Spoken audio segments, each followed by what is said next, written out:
Hello again, everybody. This is Rusty, aka Dr. Robinson, aka William Robinson, and I am the Blues Doctor. This is my podcast, and we're very glad you're here. The Blues Doctor Recommends is back on the air.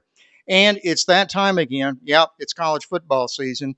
The Blues Doctor's favorite team played this past weekend, and that's the Tulane Green Wave, who beat Northwestern at home 23-3. Big game, good win for the Wave, and we'll keep you updated on them as the season goes on. And we'll go on to the calendar again this week on August 30th, 2003. Sun Records founder and promoter Sam Phillips died of respiratory failure in Memphis, Tennessee at age 80. Sam discovered and developed the talents of Elvis Presley and Carl Perkins, Johnny Cash, Roy Orbison, Ike Turner, B.B. King, Jerry Lee Lewis, and many others. It's really difficult to estimate the impact that Sam Phillips had on music. He was truly ahead of his time. You can argue that Sam produced the very first rock and roll record, which was called Rocket 88. It was listed as being done by Jackie Brinston and his Delta Cats. In reality, that was Ike Turner's band, and Jackie Brinston was a saxophone player.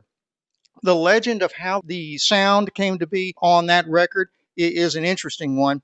So apparently the band was driving to Memphis from Mississippi on Highway 61, coming up towards the studios, when they had a flat tire and one of the amplifiers fell out of the car when they were trying to fix the tire, and it tore a hole in the cone. They took it onto the studio anyway and tried to use it, and then when they got to the studio, they started trying to fix it. To quote Phillips himself, the bass amplifier had fallen off the car, and when we got in the studio, the woofer had burst and the cone had burst. So I stuck some newspaper and some sack paper in it, and that's where we got that sound. Sam had no questions about that sound. In fact, he liked it. To quote him again, the more unconventional it sounded, the more interested I would become in it. So that was Sam Phillips, the creator of rock and roll, I think is his best title. And also on August 30th, although this time in 1936, was the birthday of George Buddy Guy. He was born in Lettsworth, Louisiana. Buddy is now 89 years old.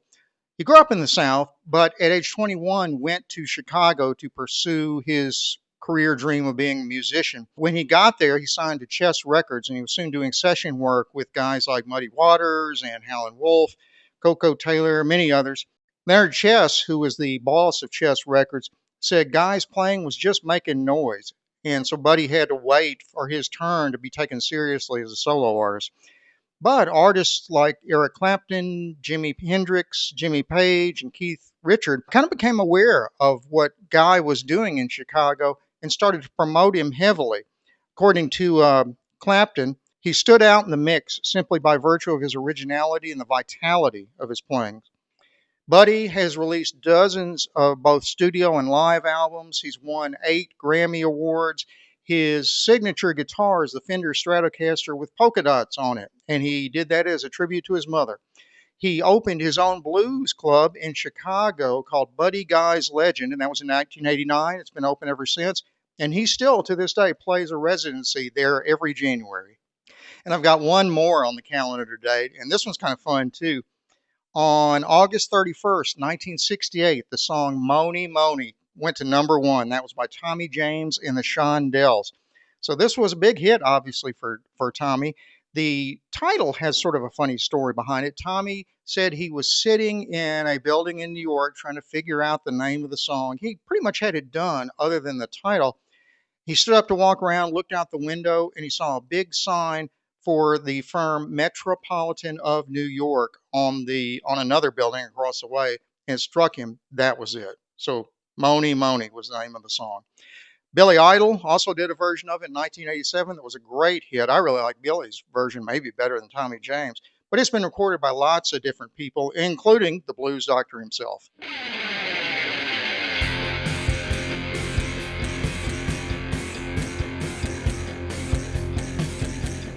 Here she come now singing Mony Mony. Shoot 'em down, turn around, Mony Mony. Hey, she give me love and I feel alright now. Everybody! tossing, turning in the night, and I feel alright. I say, yeah, yeah, yeah, yeah, yeah, yeah, yeah, yeah. You make me feel so good, so right, make me feel so good. I say, yeah, so right, so right, make me feel alright. I say, yeah, yeah, yeah, yeah, yeah, yeah.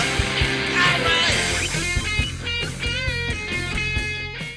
So, for our medicine segment this week, this is one of those topics I dislike having to talk about, but I've had requests for it and it's been in the news, so it's important. Here it is. About 2 weeks ago, the New England Journal of Medicine, which is arguably the most prestigious medical journal in the world, received a letter. And this letter came from the U.S. District Attorney's Office from the District of Columbia. And his name was Edward R. Martin. He's the interim U.S. Attorney. This letter reads, in part, it has been brought to my attention that more and more journals and publications are conceding that they are partisans in various scientific debates. The letter goes on to ask a series of questions about misinformation and competing viewpoints and the influence of funders, such as advertisers and the National Institute of Health. To quote the letter again, the public has certain expectations and you have certain responsibilities. Martin, the Attorney General, asked for a response to this letter by May 2nd. That letter was reviewed by Dr. Eric Rubin, who's the editor in chief of the New England Journal of Medicine. He said, "We're surprised and concerned because there were questions that suggested we may be biased in the research we report," Rubin says. "We aren't. We have a very rigorous review process. We use outside reports. We have internal editors who are experts in their fields as well. We spend a lot of time choosing the right articles to publish and trying to get the message right. We think we're an antidote for misinformation." Rubin also said that the letter mentioned that the journal has tax exempt status, and Rubin suggested that it did feel like there was a threatening tone to the letter, as if he were trying to intimidate us. Now, what are we as the public to make of this letter? I can think of two things anyway. Number one would be that many modern medical journals have taken at least a few left leaning stands on issues. The most obvious is abortion. Most journals, including the journal OBGYN and the American Journal of Obstetrics and Gynecology, have fully embraced abortion on demand and consider it a required part of medical practice. And OBGYN residency programs are required to include training on providing abortion in their curriculum. There are a few programs that kind of hold out on this, particularly programs in the South, like Louisiana and Texas, that kind of have wiggled around this requirement by making abortion training an elective. That is, if a resident in that program says that they want to train in abortions, they get farmed out to another program that does abortion training so that they can get that experience. The second thing is perhaps more subtle, but maybe more dangerous. The Trump administration has decided to pressure a number of U.S. institutions to include what you might call alternate facts or different viewpoints. The problem with that is that these journals that these letters went to are all private institutions, and they have both First and Fourth Amendment protection. So if it went to court, the administration would lose. There's no doubt about that. But the bigger issue is that the administration seems to think that these journals are public forums in some way, intended for a general audience. And that's not true. They are intended for a small, highly educated, and specialized segment of the academic medical community. I can guarantee you that 95% of the population would not understand what is printed in most articles in the New England Journal of Medicine.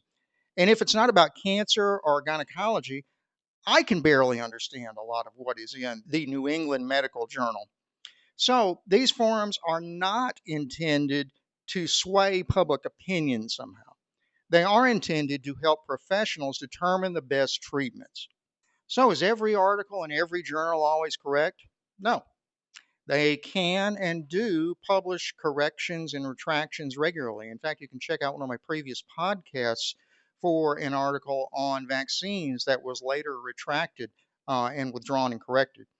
So, what's my response to all this? Well, I've generally been supportive of the Trump administration's policies, but I believe they're on the wrong side of this issue. It's clearly both a freedom of speech issue and it's indicative of a lack of understanding as to what a medical journal is. I'm going to keep a close eye on this one. I would invite you to also. But for the time being, let's move on to something a little more fun. Some of you know I have another podcast called Talking Memphis Wrestling, and we discuss both modern wrestling to some degree, but mostly older Memphis wrestling, everything from the 1950s through the 2000s. And it's a lot of fun. We tell funny stories about a lot of different wrestlers, but one in particular that we've always appreciated is a man named Terry Funk. Terry was one of the biggest names in wrestling for decades, and he came to Memphis many times. He's one of the biggest rivals to Jerry the King Lawler, who regards himself as the king of Memphis wrestling. He once told me a story. That is, Terry Funk once told me a story about a great match he had. This story also ended up being in his autobiography. And it was about a match that he won without ever having to actually touch his opponent. So one day, Terry had a match with a wrestler whose name I don't recall, but he used a German Nazi type gimmick. He had jack boots that he wore to the ring, and he wore a monocle, and he goose stepped around the ring, and Heil Hitlered people.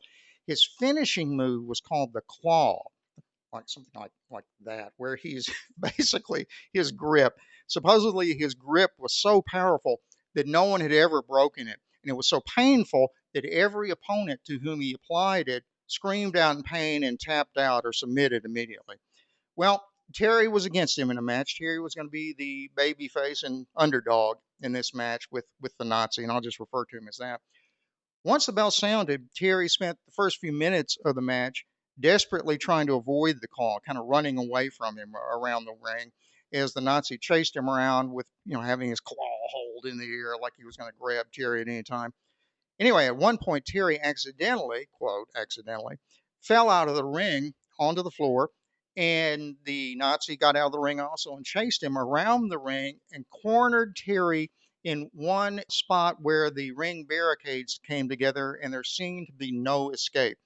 In other words, the Nazi was just above Terry, who was the hero and babyface and underdog, and it looked like the Nazi was just about to drop the call. He had it up in the air, looked like this, and he was snarling, and they had the camera on his face, and Terry was quivering almost. He was so worried.